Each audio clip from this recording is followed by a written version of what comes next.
Shoot, what's up? What's up, guys? You already know it is. It's the pre-snap read, man. We back at it with another one, man. We live at 7:20 right now today, man. College football is almost wrapping up for the year, but you already know how we do it, man. But I gotta get my co-host on here. Robin, the lovely Robin McGee, is not on here today. You know, she had some extracurricular studies she got to do. You know, she in that law school lifestyle, so we got to give a big ups to her, man. But you already know, I got my boy, the dog eat dog world, Jerry Goodson in the house, man. Yes, sir. What's up with it, man? Got a good day planned for it. Stay tuned. Yes, sir. Yes, sir. And today, I got a special guest. Man. These boys definitely been putting on for their school, Alabama State University. They call the Wild Card. Please check these boys out on YouTube. They everything Bama State, like everything. Basketball, football, golf, volleyball, tennis. If they had water polo, these boys be covering water polo. But shout out to the special guest today, the Wild Card. What's up with you, my boy? Y'all, how you doing? Sure. What's up, man? Tell them how you can be reached on all platforms. So we are on Instagram, Twitter, not on Facebook, but at Wildcard2K. You can find us on there. You can find us on YouTube at the Wildcard. We try to go live every Tuesday. Sometimes we lack because school does happen, but we try to get as much done as we can. Yes, sir, man. That school is a beast. That's why Robin ain't here today. That school is a beast. But definitely, welcome to the pre-snap read. Make sure you come in. Make sure you subscribe to Bridges on Top. Make sure you like. Make sure you share everything. You know, HBCU love all going around this week, man. HBCU love. But let's go ahead and get into it, man. Week 11 recap, man. Actually, it was week 10. Let me edit that. It was week 10, man. There's a lot of stuff going on. It was some thrillers. It was some good games. And, just what game that caught your eye this week before I, go down the list? What games that caught your eye? So for me personally, Mississippi Valley A&M. I'm gonna be straight up with you. That was the one because everybody we've had this expectation of A&M every single year. And this year, you don't have a quarterback, you struggle against the worst team, by far the worst team in the conference. And that was a big win for Mississippi Valley. Obviously, it's their only win. But I think A&M, all the transfers they got this past season on defense, they haven't come through. The receivers they had in, you can't. It doesn't matter what kind of talent you bring in. If you don't have the quarterback leading the team, you're not going to go very far, especially when you got an offensive head coach and Coach Maynard. Jerry, I know this is your coach. I know that's your boy, man. Tell what happened, Jerry. Tell us what happened, man. Hey, man, my dog done put it in quotation marks, man. Coach Maynard is an offense. Oh, man, that's crazy. I'm disrespecting my dog. Hey, man, I got a resume now. I can't disrespect my dog. He got a resume. He in the Black College Hall of Fame now. He quarterback at A&T. He did his thing. But man, to be honest, man, it was a disappointing loss. I was really surprised, man. And knowing who the defensive coordinator is, he's a great coach as well at A&M. I'm surprised that they let Mississippi Valley put 30 on them. Because the guy that I know, he's a very defensive-minded guy. Has had success at Division I, Division II, every division of football there is for college football. So I'm surprised at this loss, man. It's going to come back to haunt them and that coaching staff. So I hope they can turn it around. But it was really, like you said, the quarterback play. Coach Maynard. I don't know if that quarterback is the answer. Well, I know he's not the answer, but hopefully these guys are able to recruit somebody next year to give a little bit better show and beat Alabama State next year too.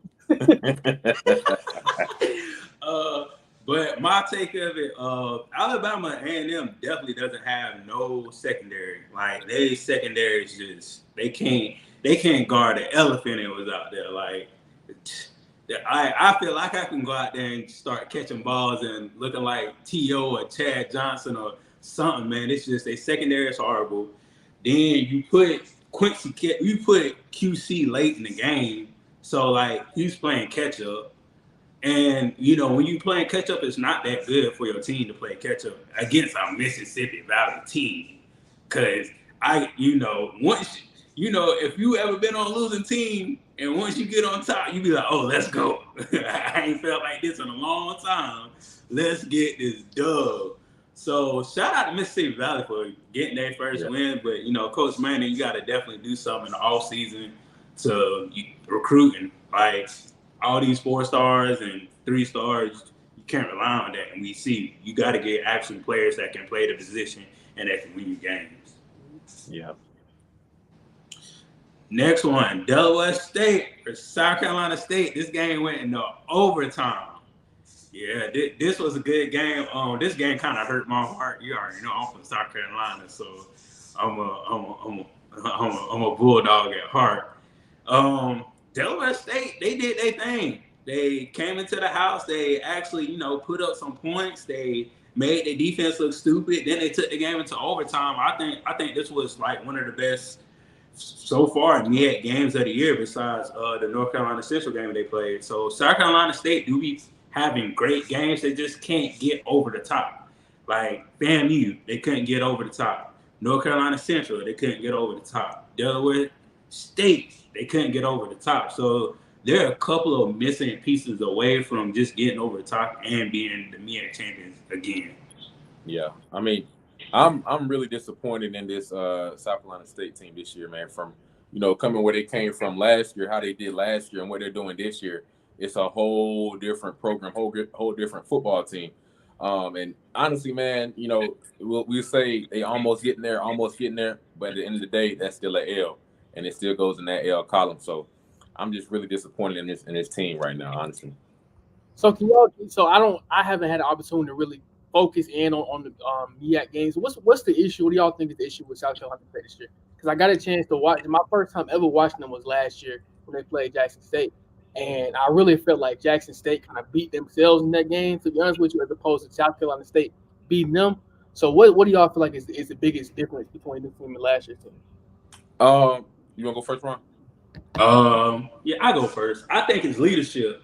They had a lot of leaders on that team that left. Like I think it's just leadership and leading by example.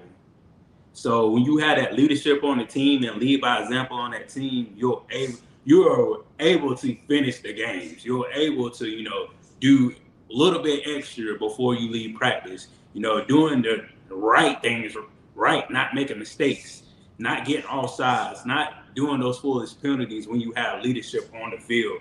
I just feel like they do not have no leadership as far as, Kobe Durant, he was that leader. He was that person that be there, the first person there, the last person leave. And right now, I don't think they have a definitive leader for the whole team right now. I can't really speak too much on their leadership. I haven't watched them close enough in that perspective. For me, the problem is quarterback play. It kind of relates to Alabama A&M. The quarterback play is not very well.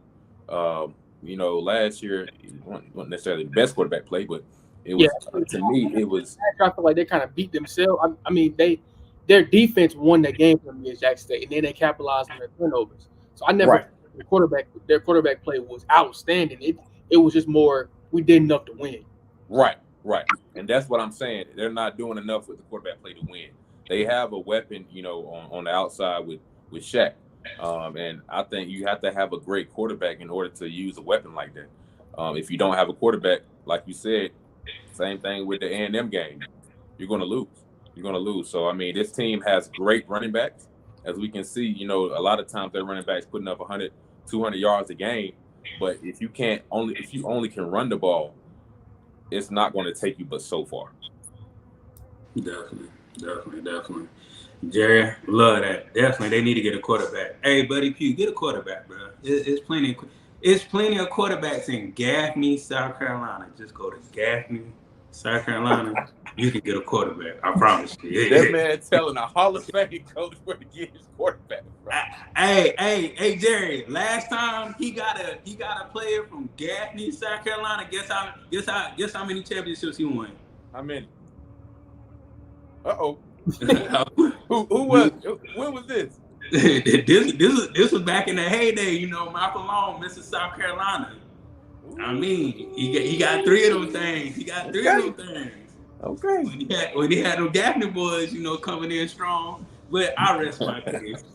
This game right here, Alcorn 26, PV 16. Then it went to overtime. I'm gonna let y'all boys take this off first. This is enough. Like I said, man, HBCU football this year has been a lot different than what I predicted it to be.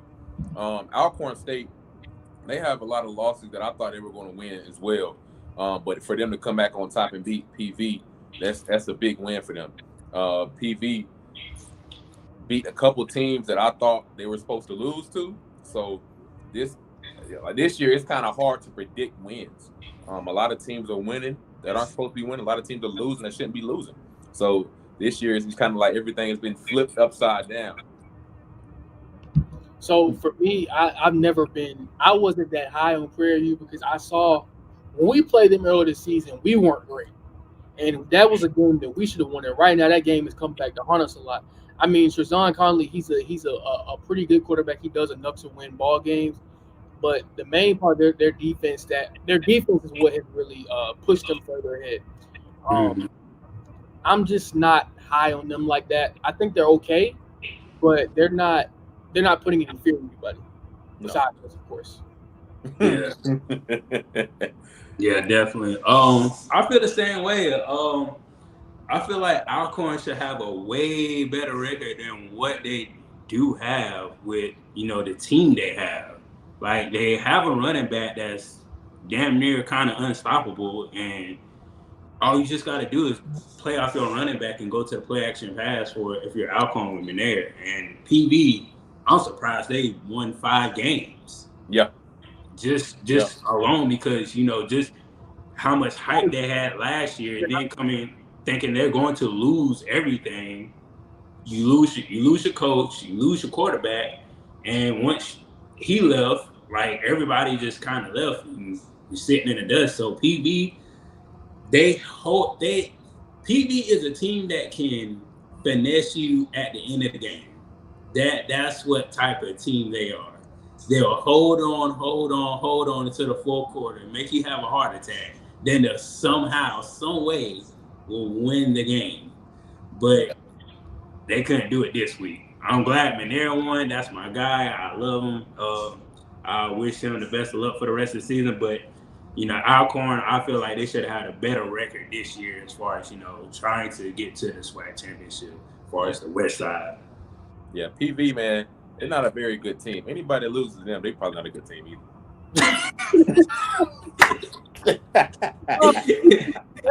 A lot of, if you go back and look at all of our losses this year, outside of UCLA, of course, we beat ourselves. Like, even when you go look and we played Jackson State, we the only team that even had to and hung with them the whole season outside of Tennessee State.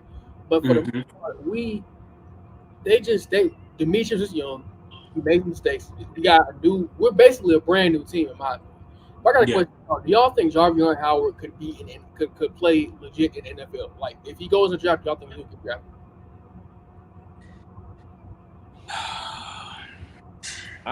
I think he's capable of doing it. I don't know necessarily it's going to happen, but I think he has the abilities. His height of his. Because some of the stat lines he putting up are, you talk about Shedeur being worthy for Heisman. Some of those stat lines he put up are Heisman worthy. Yeah, he got good stats, but I don't know, man. To me, it's really who he's playing. Like, I don't know the teams he's playing against. I don't. So I'm looking at his stuff right now. Hold on, I'm gonna see all because I want to see like every. So when I feel like he could because he actually played at Syracuse. I feel like he played at Syracuse. Yeah, he played. Yes, I feel like he can make the transition as long as he goes to the right team. That's how I feel like. You have to go to a team that's going to feed you the ball or a team that's we love to run. Like, you have to go to like a Bill Belichick team or a Pittsburgh Steelers team. Ravens. Yeah, Baltimore Ravens. Like, you have to go to a team that's definitely going to run the ball. Now, if you go to a spread team that's spread heavy, you're gonna get lost in the shuffle because he's really not a receiving back. He's a third down, second down back. So I feel like if he goes to a team that runs the ball heavy, he'll be successful in the NFL. Yeah.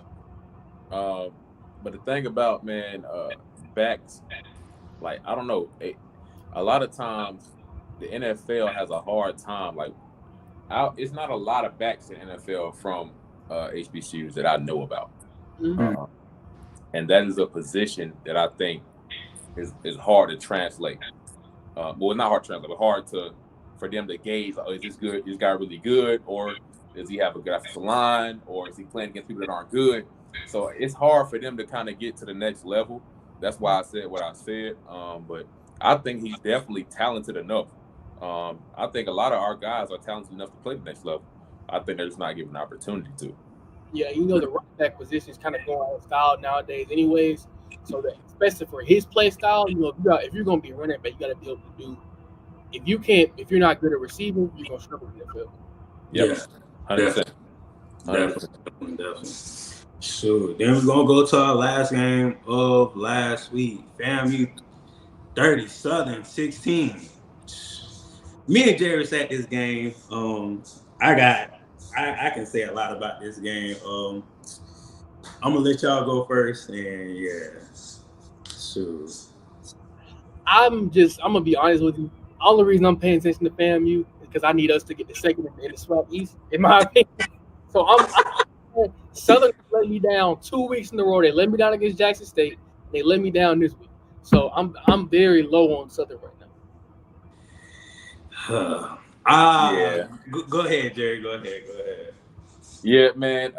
Southern, I think I was disappointed in how they showed up. Well, I was more so proud of FAMU's defense. Let me say that. Because their defense, they 16 points is not a lot of points. If you hold a team under 21 points, that's a pretty good game as a defense. So I think our offense did pretty good too. I think we averaged about 24 points a game. So we put up another touchdown more than our average. If you always beat your average, that's a pretty good game. I think we had a pretty balanced game. We didn't pass too much. I think sometimes we could have ran the ball instead of passing when we had that lead. But I think they called a pretty good game offensively and defensively. So I'm actually proud of this team stepping up and beating this team by this margin. Sure. I feel like this. Southern could have won the game. If they had a quarterback in the backfield. It would have been a whole different game if somebody else is in that backfield that actually can make throws, make passes, actually, make the best read. Because if you watch McKay's game, his accuracy is not there at all. Like he looks like a pee-wee football QB just throwing the ball. You can tell he the best athlete out there. He just throwing the ball and hoping somebody get it. So Coach Dooley, he's definitely gonna have some work to do. I mean, I don't think they're gonna come for his head this season because it's his first season. He definitely need to get a quarterback back there. FAMU, you should have put up 45. That's me. You should have put up 45. We got to put up points to go to the playoffs. That's how I feel. The more points you put up, the better our percentage is to get that at-large bid. So FAMU, we got to put up these points, man.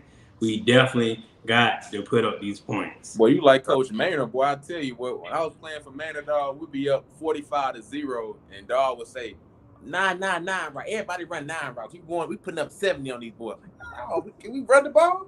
Nah. Run the ball, dog. Dang, like that. He do the same thing. You just like him.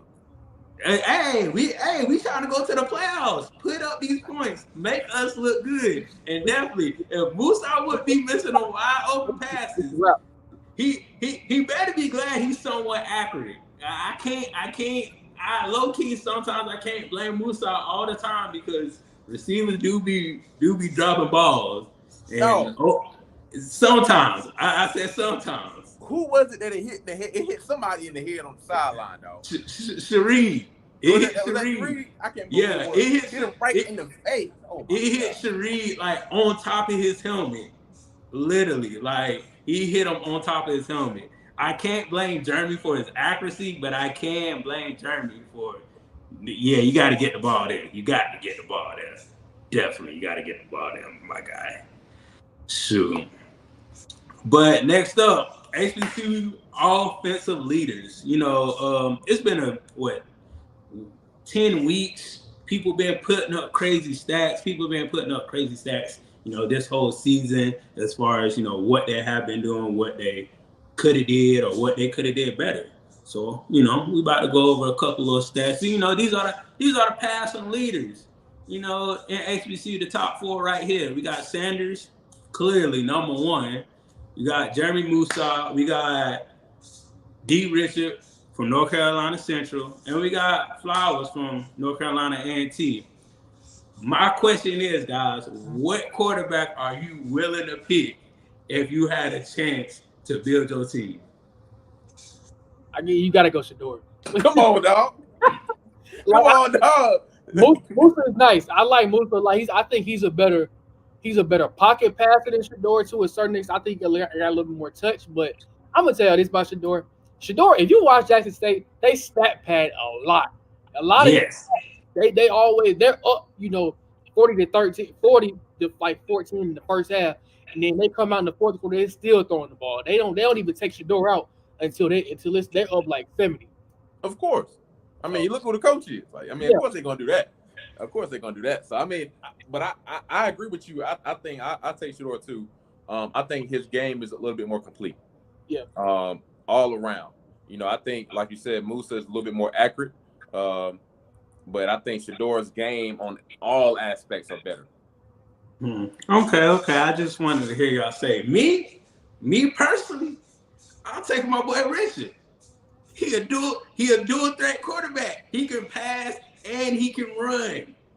He can run better than the rest of the quarterbacks. And I feel like if he was on the Jackson State team or he was on the FAMU team, I think his stats will look similar to Shedeur or Musa. That's just me. I just feel like I need to have a quarterback that can, you know, have the giddy up. Like, you know, he can run and he can pass. Let's dissect these stats a little bit. My dog, you say Richard threw for 231 times, correct? Yeah. Right. Shedeur threw for 350 times, and he has 3 more interceptions and 100 plus less snaps. So what does that tell you? But my thing is this: if he has almost 2,000 yards with less snaps and he runs the ball, what that tell you? He's a dual threat quarterback that can win you the game. Like I said, Shedeur stat pads though. If you really pay attention to his games, it's a lot of stat padding that goes on. Yeah, I believe that too. Like you got to think about it. They didn't take Shedeur out at the FAMU game until like almost the beginning of the fourth quarter. Mm-hmm. But what's crazy to me is Sevion Wilkerson. He's going to be on the leaders board in a minute. He still gets about 20 carries a game, and Shedeur is still putting up like 300, 400 passing yards. That balance is something that's something rare to see in my opinion. Yeah, to me, that's a credit to the defense. Mm-hmm. Because the defense is getting offense off the field pretty fast, giving them opportunities on both sides to run or pass. So, yeah, it is something you don't see a lot. Definitely. Sure. Now we're about to go to our running backs right here. You know, I'm going to give y'all the same question. You had to pick a running back. Who would it be? Because these running backs are eating. I ain't going to lie. These running backs are eating. Ooh, I didn't know he was averaging about 7 yards a carry. Yeah, I looked it up. That's almost a first down. Okay, yeah, I gotta take him, man. He got over 1,000 yards, over 10 touchdowns. He got a couple games left in the season, so I gotta take my dog from North Carolina A&T. You know, A&T always has great running backs. From Tyreek, from Martin, to Sutton right now. They always recruit great running backs. So I always gotta give my credit where it's due. Definitely. I'm a little biased to what I've seen. I'm gonna go Savion Wilkerson. I think he's a lot more of a pro style back than any of these guys, and he can get the ball, 20, 30 times a game and give you, it may not be the huge numbers every game, but he does what he has to do and handles his business.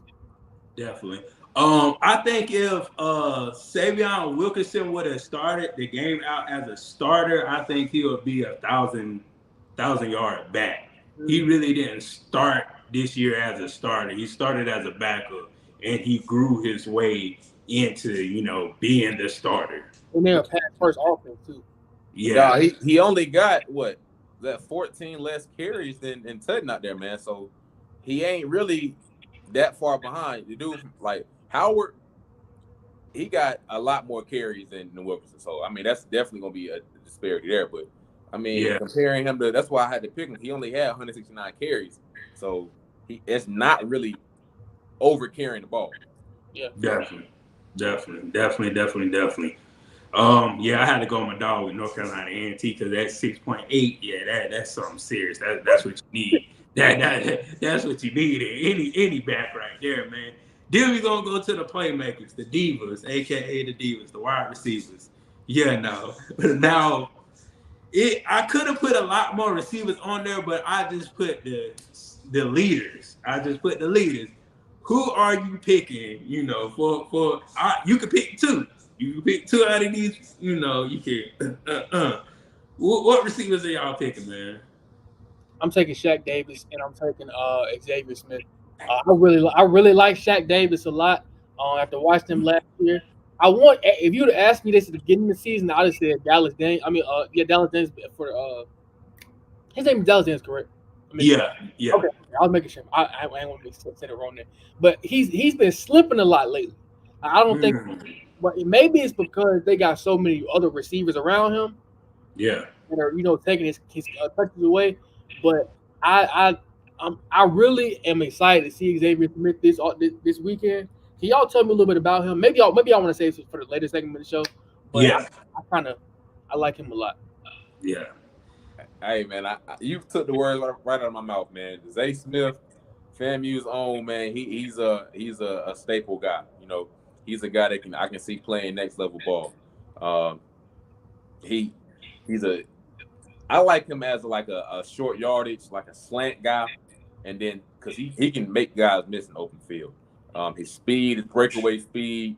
I like Shaq Davis. Shaq is a guy I don't think he gets enough targets due to the quarterback position. But he's a guy that if you put him on JSU or you put him on FAMU, he's going to have a lot more stats than what's seen here. But yeah, I'm taking Xavier Smith and taking Shaq Davis. Sure. Yeah, I think we all in agreements on this. So yeah, those are two receivers I would have took. If you want a ball that can go, if you can 5-yard ball that can go 80 yards, definitely got to go with Xavier Smith because he can just turn up the field, make two people miss, and make a big play. Then Shaq Davis, that's 20 and in. That's any red zone threat right there, jump ball threat.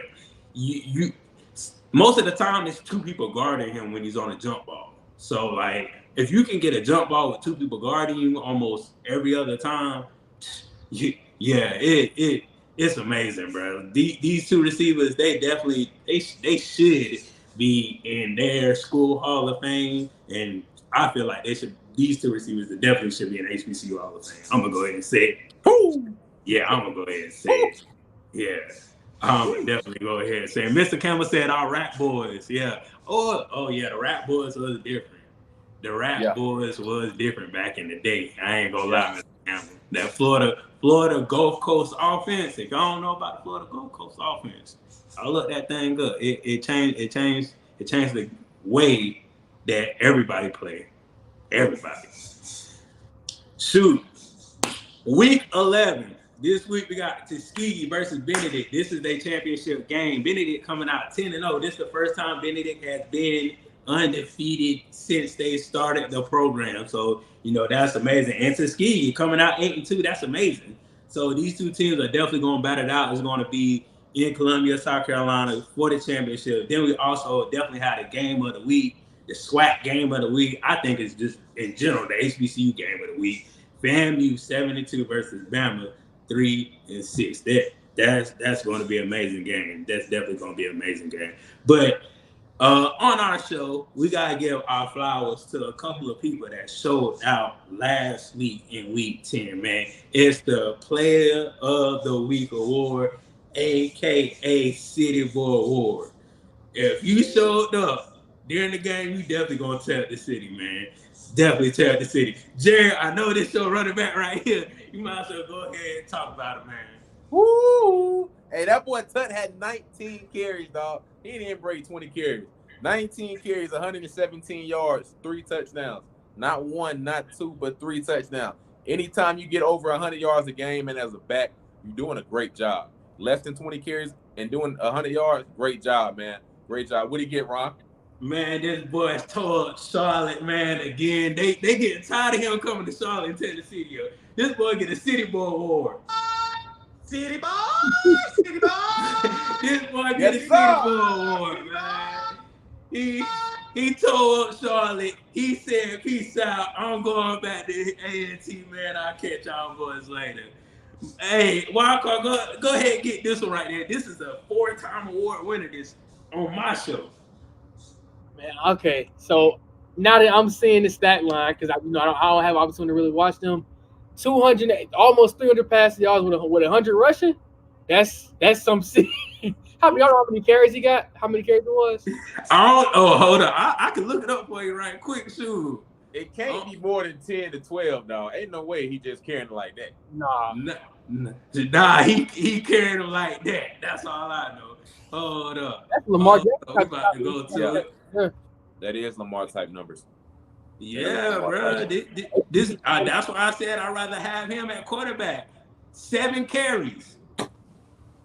That means he 14.9 yards a carry. That's crazy.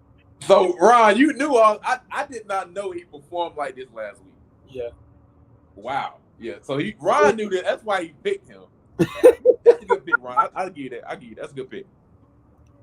But guess what?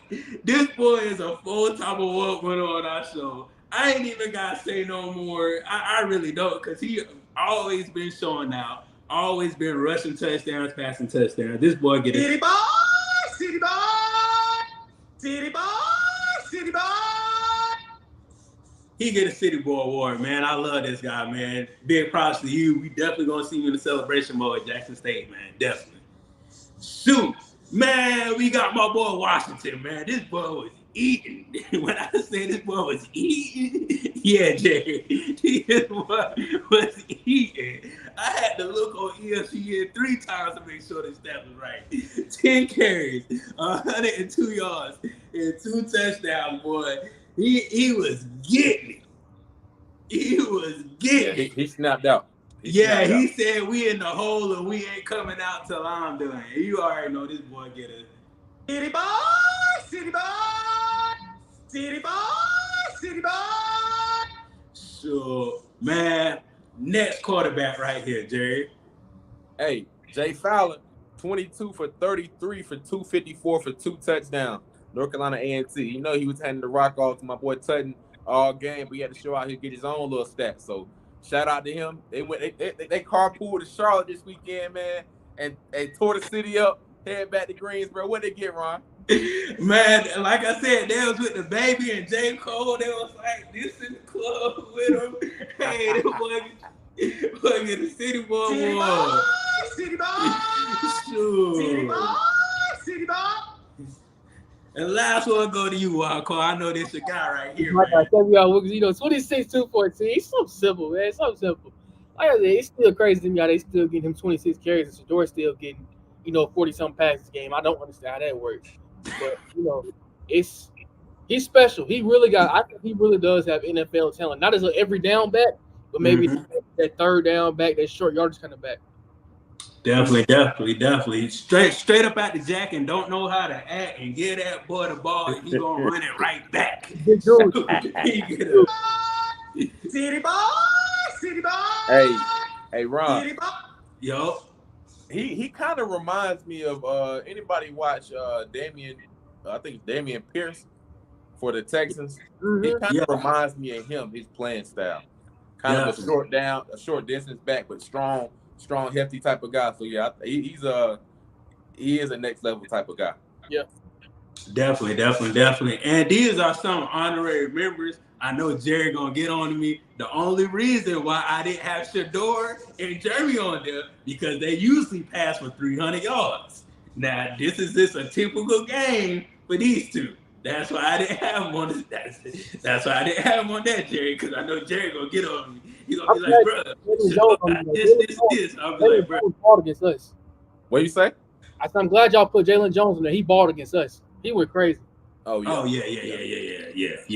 Yeah. I give props when props is due. Like when I see stats pop out on the page and like they was almost there, but they couldn't get there. I gotta shout you out. But hey, who I'm really was surprised about, Ron, is Xavier Smith. That's who I was looking at. You know why? You know why I didn't do Xavier Smith? Because I feel like for me personally, and I know if Xavier heard this, he would respect that. I feel like that was a usual game for Xavier. If he would have had, if Xavier would have had 2 touchdowns, then I would have put him on there. If he would have got the receptions that I think he was supposed to get, he only got 6. 6 ain't nothing crazy. 6 should be an average. If he gets 10 receptions, he gets 2 touchdowns. Yeah. So I feel like he did a Xavier type game where he did his job. He did. Now usually if Xavier, he usually had like 10 catches, 190 something yards and 2 touchdowns. That's X-Man. He played like a Xavier last week. I want to see X-Man. Sure. But gotta shout out to Mississippi Valley quarterback Jay Easton. This is his first time actually being on the list for any Mississippi Valley State player besides a defensive player. So definitely gotta give him a shout out. And yeah, should have stayed your ass at the Dome Awards, man. Like I don't know if you were still asleep. I don't know if you didn't eat a pregame meal. I don't know if you had an argument with your girl. Like I don't know what was going on with you, but you should have stayed your ass at the Dome. That's how you was looking when you got tackled a couple of times. You're looking like Aaron Rodgers, Quarterback for Howard definitely should have stayed there. Alabama A&M secondary. I ain't even gonna say their defense. I should have said they secondary because they've been getting cooked all year. Like when I say cooked, they've been getting cooked. Damn, I'm getting cooked. Yeah. Southern, they coaching. I feel like Coach Dooley could have did a better job of putting, McCray in better positions to win the game because literally Southern had a chance to go up on the score to win the game, man. Penalties killed them and offensive play calls definitely killed them. Yeah. Quarterback from Alcorn, Lawrence, only had 82 yards of passing. You still won the game, but you should have stayed your ass at the Dome.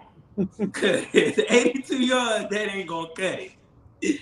I don't know who winning FCS game with 82 yards. I guess only SWAC teams can do this. Right. Yeah, if you're in the FCS, your ass get blown out. Grambling quarterback, 82 yards. I don't know what is with this number 82. And he got one interception. Definitely should have stayed your ass at the Dome. And the SWAC refs, they've been on here for a couple of weeks. They keep coming on here. They probably gonna keep coming on here for the next 10 years until someone alleviates that problem. Wildcard, how you feel about these SWAC refs, man? Because we haven't really had a bad. I'm gonna be honest with you. I have agreed with all the rest as far as our side of the ball because we are a very undisciplined team. Seems like do extra stuff after the play. We like to fight. We like to slap folks. I don't know. That's what type of team y'all is. That's We do it ourselves. So as far as the refs, I don't got a problem with it. As far as other teams, I can speak for them. Okay. So that's what type of team y'all is. I like to slap folks. You know, What kind you of program y'all running down know there, we man? What type of program y'all running? Sure. These are MEAC and other HBCU games of the week. We got Charleston Southern versus North Carolina A&T. They definitely should get that dub this week because they got Gardner Webb next week for the conference championship game. South Carolina State and Howard. We all know Howard only cares about one thing. That's probably like basketball and Michael Jordan right now. So I feel like South Carolina State should pull that out, but Howard like pulling rabbits out their ass. So you never know with Howard. You never know what team gonna show up. Elon versus Hampton. Yeah, Hampton gonna call. Yeah, that's an L for Hampton. They ain't gonna survive that. I looked at the stats and everything. Morgan and Delaware State. Now this is gonna be a good game. Mm-hmm. This is going to be an awesome game.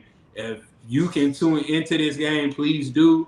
It's going to be a game that's going to come down to the wire. It's going to be a game that, once you see it, you're going to be intrigued into this game. North Carolina Central played Norfolk. I think that's a trap game. That's a trap game. Don't get lost in the sauce, A&T. I mean, not A&T. Central, do not get lost in the sauce. UNT Marshall versus Tennessee State. UNT Marshall is going to definitely win that game unless, Eddie George, like I said, pull a rabbit out of a hat and do something crazy. But what games y'all looking forward to this week in the MEAC? In the other lane. definitely South Carolina State and Howard. I had high expectations for Howard this all season because I think they have really. I think their quarterback is better than he's been playing this season, Quentin Williams. It's just been, I don't know. It's been a lot of disappointing teams that I've had that I thought I had high hopes for this season. You like Howard? I like their offense. I like their play calling. I'll say. Yeah, I think they got some good receivers out there at Howard, man. But historically speaking, man, I think this might be one of the better years, to be honest with you. Because they've been bad for a minute. So I mean, I think they are on the way up though. So I agree with that. But I mean, for me, the game that I'm looking forward to is probably that Morgan State, Delaware State. Both of these teams have pulled off some pretty good upsets as of late, and I think it's going to be a kind of a, like what my dog Ron say, a trap game. Trap game, man. Don't get trapped, bro. Sure, don't get trapped by the bees now. Morgan State, I know you're a bear. Don't get trapped by that honey. Don't get trapped by that honey all up there now. So then we go to the SWAC. We got Mississippi Valley versus Southern. Now this, I don't even know who's gonna win this game. To be honest with you, I don't even know who's gonna show up. I don't know if the Valley that only scored 7 points gonna show up, or the Mississippi Valley that's gonna put out 30. I don't know if the Southern team really gonna show up that can put up numbers and do amazing things, or the Southern team that really can't put up 14 points. So this is a game I'm really intrigued about. I'm really trying to figure out who is going to show up. BCU versus Alcorn State. This is definitely a trap game for Alcorn. Because BCU definitely can put up points. Bethune is a sneaky team that can put up 20 to 30. And he said Valley by 2. Hey, Mr. Campbell, I feel you on that Valley by 2, man. I feel you on that. But Bethune is a team that can definitely sneak 21 to 30 points up on you. So if Alcorn definitely is not ready for that game, yeah, they're gonna get beat. Prairie View versus UAPV. Prairie View should win that game. They should get at least their 6th win this season. And I don't know who they play after this. They probably gonna get 6 wins, just to be honest with you. Alabama A&M versus Jackson State. We know how that game turned out last year. Pink wheelchair, they ran up the score. Yeah, I think it's going to be a similar game this week. Then I think it's kind of a good game, just like Mr. Campbell said right here. This Grambling versus Texas Southern game. I feel like this is going to be definitely a good game, a game to keep your eye on, especially with Andrew Body in the backfield. Then you have Washington at running back for Grambling and Hugh Jackson. See what he can scheme up for these boys. But what y'all looking like this week? What games y'all looking forward to? In my opinion, none of them really jump off the page for me because I think ours was the big time one. I'm gonna be honest with you because Texas Southern and Grambling. I think, like you said, it's a really good game. I'm a big fan of Andrew Body. He's let me down this year. Like I said, a lot of people have let me down this year. I think the Andrew Body is I think that he has the potential to be the second best quarterback in the SWAC behind Shedeur, of course. But he has to improve his pass. But they definitely come out the game. How do y'all feel about Texas Southern? I think they play up to their level of competition because the upsets they put off this year are crazy. But then once they play teams that are below them, they don't perform as well. Yeah, I kind of agree with that, man. But I think Grambling and Texas Southern are gonna be probably the best game on here. I actually think Texas Southern gonna beat Grambling. I do too. I do, yeah. And I got Bethune beating Alcorn. To be real with you, Ron. Okay, so sure, if you got Bethune beating Alcorn, then I got Mississippi Valley State going on a scary motion. They're gonna go back to back. They're gonna go back to back, man. Oh my God, back to back. Y'all not giving A&M a chance against JSU? Oh nah. Man, we ain't gonna. Man, come on. We ain't even gonna talk about that. We ain't even gonna talk about that, man. So, but next game, championship game, guys. This game will be on ESPN3. Please tune into this game. Make it do numbers. Just make sure you tune into this game. Watch some HBCU good D2 football. It's not a lot of good D2 football out here, but definitely support your HBCUs. Support Tuskegee. Support Benedict. Benedict really may go undefeated this year. It's their first time going undefeated. That was my school that I went to in undergrad. BC, you know. So you know how we do it. Tuskegee, they're a running team. Run the ball. If Tuskegee run the ball and dominate this game, I feel like they should win this game hands down. And they have to hold Benedict under 21. There's not a lot of teams that can hold Benedict under 21 points and still can win the game. I feel like if you have a recipe of running the ball, eating the clock down, and holding them under 21 points, you can definitely win this game. And have a complete game. Play all 4 quarters. Just don't beat Latsa de Gazador and play 3 or just play the first half. Because this is a second half team. This is a team that can come out in the second half and put up 21, put up 30 in the second half. So definitely play a complete game. Play all 4 quarters and, just do these things. Jerry can attest to you. If you do these things, you could win the game. If you don't do these things, your ass going to be grass. For Benedict, spread the ball around. You got an outstanding group of receivers, running backs. You got an outstanding quarterback. Run the ball, pass the ball, spread the ball around. Give it to multiple guys. Make sure you keep them on their toes of who's going to get the ball next. If you spread the ball around this game, you're definitely going to win.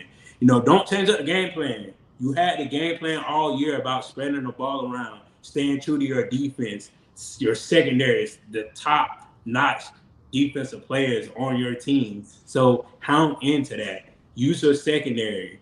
You got to. When they pass the ball, pick the ball off. And protect your house. It's in Columbia, South Carolina. Y'all playing on your home turf, so it shouldn't be nothing new. Protect this house.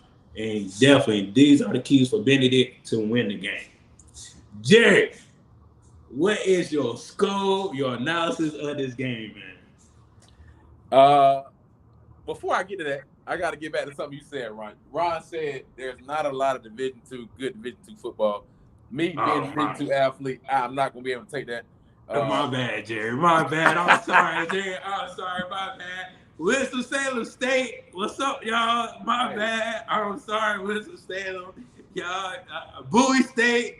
My Hey. bad. I'm sorry. I'm Back sorry. to I'm back sorry, to back to y'all. back championship. I'm sorry. Dog. I'm sorry. Hey, I got 4 of them things now. but man, get back to what you're saying, man. Both of these teams are great teams.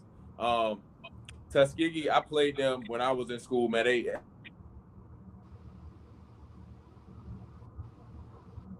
Jerry might have got a phone call. He might have got a phone call.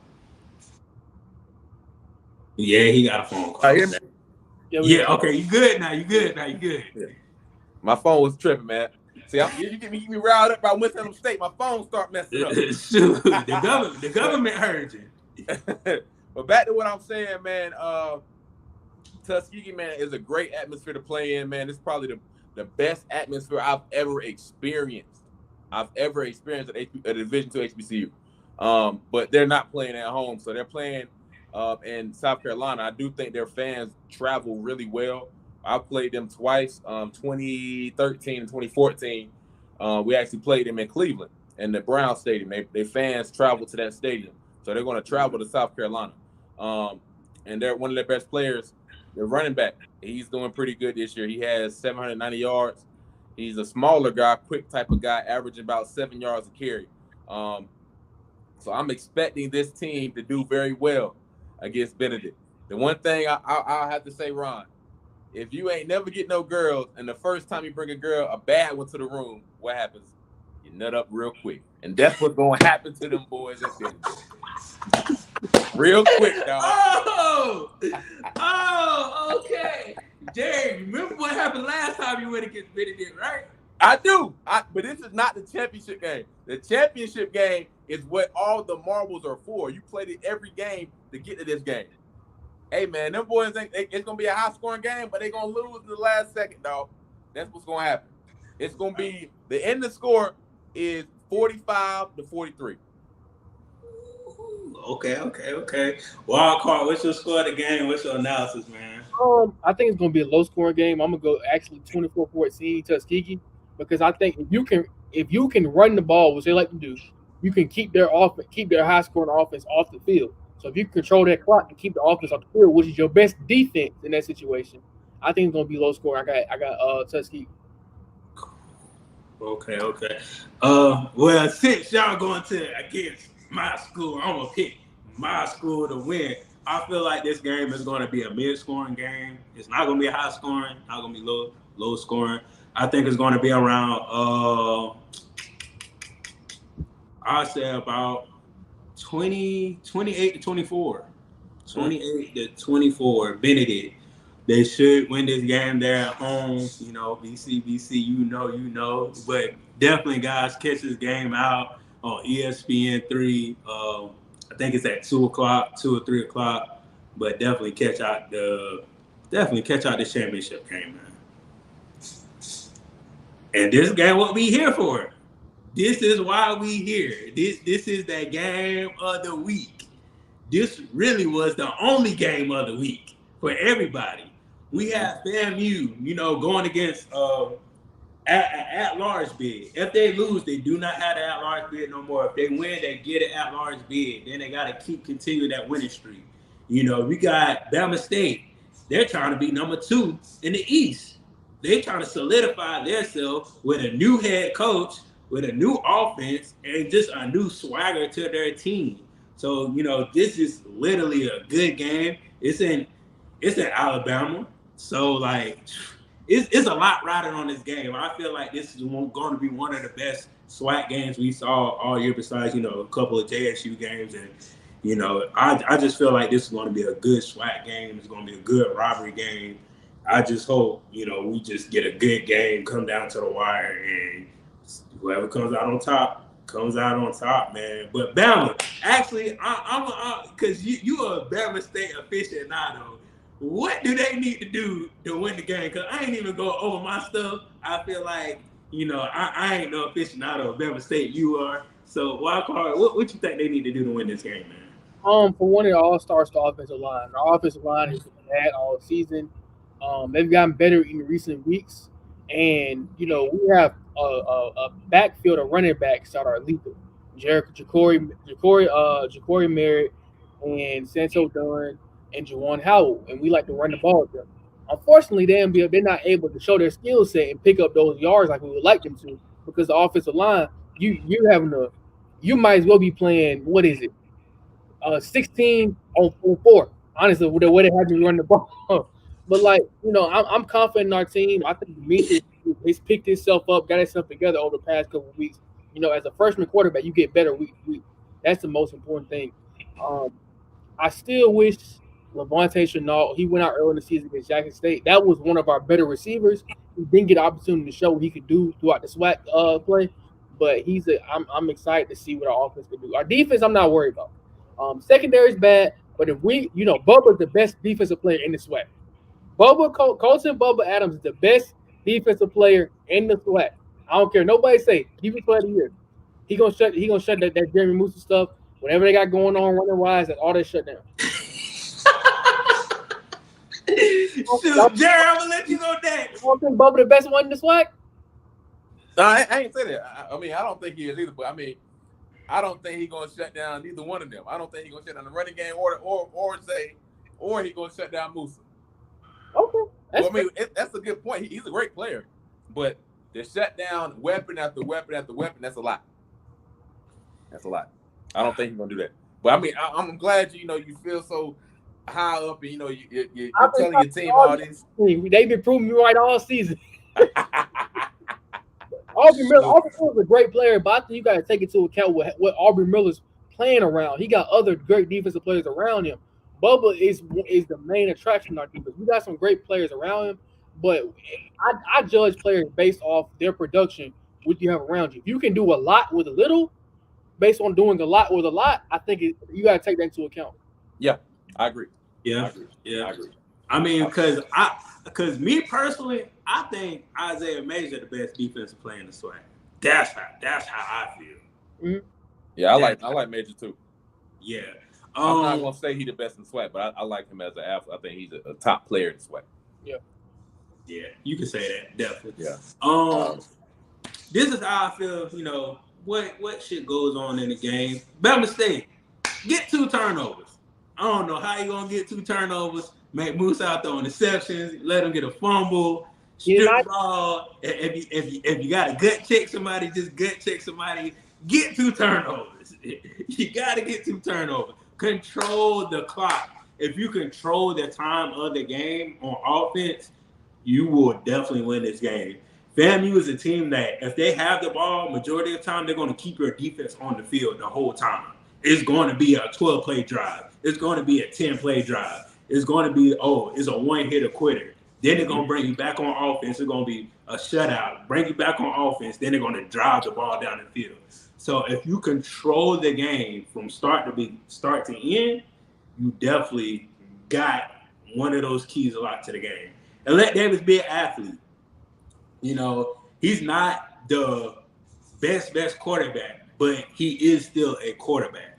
He can run and pass the ball. You have to tune into his strengths this week because you're playing a good, sound defense. And when you're playing a good, sound defense, read options. I ain't even going to necessarily the trick plays, rollouts, do certain things that FAMU defense hasn't solved. And Bama State secondary, they got to step up. Because, like we said, if Xavier get the ball and he break 2 tackles, or Sharif, if they break 2 tackles, it's over. Then just by the other receivers being like big, being 6'2", 6'3", Manigault, and I forgot the other boy's name. It's on the tip of my tongue. Number 81, if you let those big boys catch the ball in the middle of the field, it's kind of game over. So make sure your secondary play lights out and make sure they account for every receiver in the game. For FAMU, control the line of scrimmage. If you control the line of scrimmage on both sides of the ball, you definitely going to win the game because that's what Coach Willie wants to do. He wants to be physical. He wants to, see what's going on at first, then push and pull. So, they want to do stuff like that, control the game, and that's the best way to control the game is control the line of scrimmage. FAMU, get 2 turnovers. Last couple games, you've been getting turnovers for the defense. That dark cloud defense be on the horizon, man. Let's go. I ain't even got to say too much about the defense. Stop the run. This is a game you have to stop the run. If you do not stop the run this game, it's going to be a long game. That just goes back to Bama State, controlling the clock, controlling the tempo, having your defense out there longer than what it's supposed to be. And Jeremy, just throw over 250. That's all you got to do. Just throw over 250, and you'll win the game. That's some good stuff you got there, man. Kamari Everett. Yeah. Kamari Young. That's his name. Kamari Young.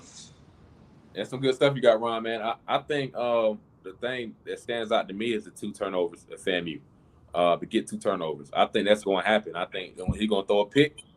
And I don't know what that second one's going to be, but it's going to be a big turnover, and it's going to cost him the game. I do think FAMU does win this game. Are we giving out scores yet, Ron? Oh, yeah, definitely. All right. So, I mean, I think FAMU has a great day. It's going to be they're going to score 34 points, and I think Bama State is going to score a lot more points than other teams have scored on FAMU. So I think the score is going to be 34-21, final score.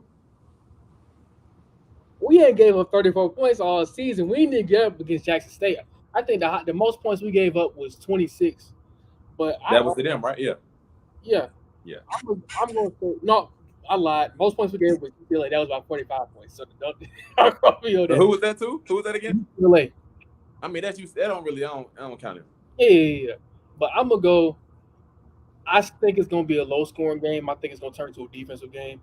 I got Bama State 21-17. Ooh, it's a close game. God dang. Oh, we play in close games. We don't go nobody else. Okay. Play FAMU yet either. I feel like this game is gonna be a close game. I feel like this game may go into overtime. I feel like this may be fan first overtime game this season or down to the wire game this season. I think the score is going to be 24 Bama State, Florida A&M 28. Say it again, Ron. You were breaking up. 28 FAMU, Bama State 24. That's a close game. Close calls. Yeah. I feel like I just feel like both teams won't give up, and like it's just going to be one of those plays where at the end you be like, damn, yeah, he got me. It's going to be one of them plays at the end of the game. I feel like. Yeah. Shoot. But that's recap of the week. That's the game of the week. That's that was real smooth, man. Hey, Wild Card, thank you for coming on, man. I'm glad you took time out your school and your life to be on here. Man, anytime you need something from one of us, we here, man. I definitely want to get back on. I want to bring Kendall with me too, so we can get some, y'all. Hey, man, bring him back on. Hey, yeah, hey, shout out to a boy Kendall, man. I see you on there. I'll be watching y'all, man. Definitely, y'all keep these boys in y'all prayers. They're going through school. They doing YouTube. They editing newspaper. Like, that's a lot, and they have a YouTube channel, so they juggling like 5 things at one time. I know that's hard because all of us have been in school doing other things. So definitely shout out your page, shout out your family, shout out anybody you want to shout out to, man. Shout out to everybody, shout out to y'all. We appreciate y'all for giving us this opportunity. Follow, you can find us on YouTube. Your picture sucks. I appreciate that. Follow us on YouTube, the Wild Card. Find us on Instagram and Twitter at WildCard2K. And I appreciate y'all again. I really do. Yeah, man, thank you for coming, man. Yeah, thank you for coming, man. Jerry, shout your people out right quick, man. Hey, man, follow me on IG, man. BOOQER_T, Booker T. Shout out to Winston State, man. Shout out to CIAA. Shout out to FAMU, man. I love my illustrious university, man. Shout out to everybody, man. See y'all on Saturday. I'll be in Alabama. Man, I gotta give him a buzz. Hey, Ray. Hey, what's up with you, bro? I gotta shout him out, man. What's up with you, my boy? dog, Ray. Exactly. Shout out to my fam. One love for y'all. Shout out to Benedict. first undefeated season ever in, Benedict history. We're gonna pull this one out. Shout out to FAMU and shout out to everybody that watched the show. Make sure you like, share, subscribe. Man, please like, share, subscribe, and make sure you follow the Wild Card, man. They've been doing some good stuff at Bama State. They had good topics to talk about, and they bring y'all real stuff about Bama State, man. And I think they're gonna do a little bit more with their show. They trying to branch out there, so definitely, y'all follow everybody, like everybody's stuff, follow everybody, man. And shout out to Mr. Campbell. He a real one, man. He a real one. Definitely shout out to Mr. Definitely Campbell, Mr. man. Robin. Definitely. Yeah, shoot. And shout out to Robin. Shout out to Robin. But, that's the end of the show, guys. Y'all be good, man. Peace and love, bro.